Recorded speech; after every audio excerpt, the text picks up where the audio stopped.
कि धर्म का इतिहास उतना पुराना नहीं है जितना हमें लगता है, क्योंकि आज से 13,000 साल पहले धर्म का कोई वजूद ही नहीं था और 3500 साल से पहले तो कोई ग्रंथ भी नहीं थे, क्योंकि संस्कृत भाषा ही 3500 साल पहले आई है।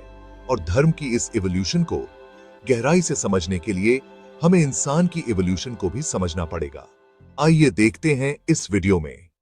अगर धर्म की शुरुआत को गहराई से देखें तो आज से करीब 500 साल पहले गुरु नानक आए, यानी कि 500 साल से पहले सिख धर्म नहीं था और 1400 साल पहले मोहम्मद साहब आए। इसका मतलब यह हुआ कि 1400 साल से पहले इस्लाम का वर्तमान स्वरूप नहीं था। इसी तरह 2000 साल पहले ईसा मसीह आए, यानी उससे पहले ईसाई धर्म भी नहीं था। करीब 2500 साल पहले महात्मा बुद्ध आए, उससे पहले बौद्ध धर्म नहीं था। और करीब 2600 साल पहले महावीर आए, यानी उससे पहले जैन धर्म भी नहीं था। और लगभग 4000 साल पहले हजरत अब्राहम आए, जिनको यहूदी धर्म का पितामह माना जाता है, तो उससे पहले यहूदी धर्म भी नहीं था। अर्थात आज से 4000 साल पहले न कोई यहूदी था, न कोई बौद्ध था, न कोई जैन था, न कोई ईसाई था, न कोई मुसलमान था और न ही कोई सिख। इतिहास को देखें तो कई तरह की धारणाएं देखने को मिलती हैं। सबसे ज्यादा मानी जाने वाली धारणा तो यह है कि श्री कृष्ण लगभग 5000 साल पहले आए। और एक दूसरी धारणा यह है कि अगर आर्कियोलॉजिकल सर्वे ऑफ इंडिया की रिसर्च को देखें तो दिल्ली से 68 किलोमीटर दूर सनौली की खुदाई में कई चीजें मिली, जैसे टूटा हुआ रथ और जंग लगा धनुष इत्यादि।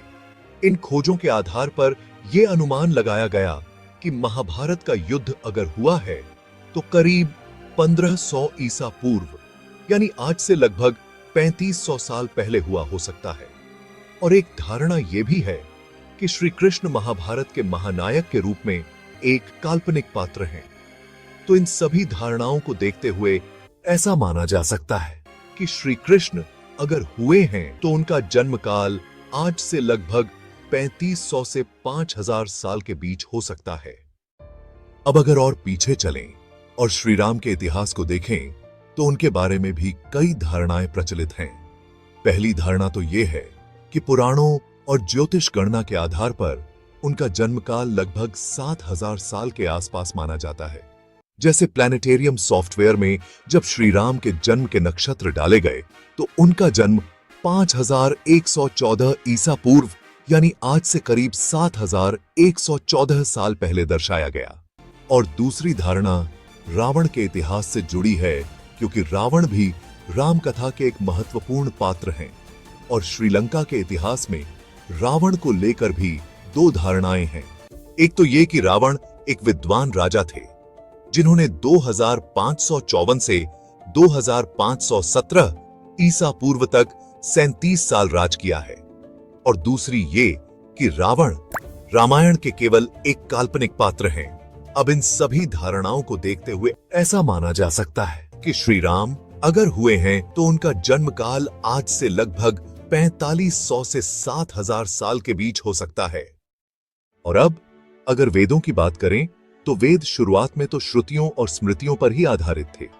फिर चारों वेद यानी ऋग्वेद, यजुर्वेद, सामवेद और अथर्ववेद महाकाव्य काल में ही आज से लगभग 2600 साल पहले महर्षि वेदव्यास द्वारा रचे गए। और अब धर्म की इस एवोल्यूशन को अगर दूसरे एंगल से देखें तो हमें इंसान की एवोल्यूशन को भी समझना पड़ेगा।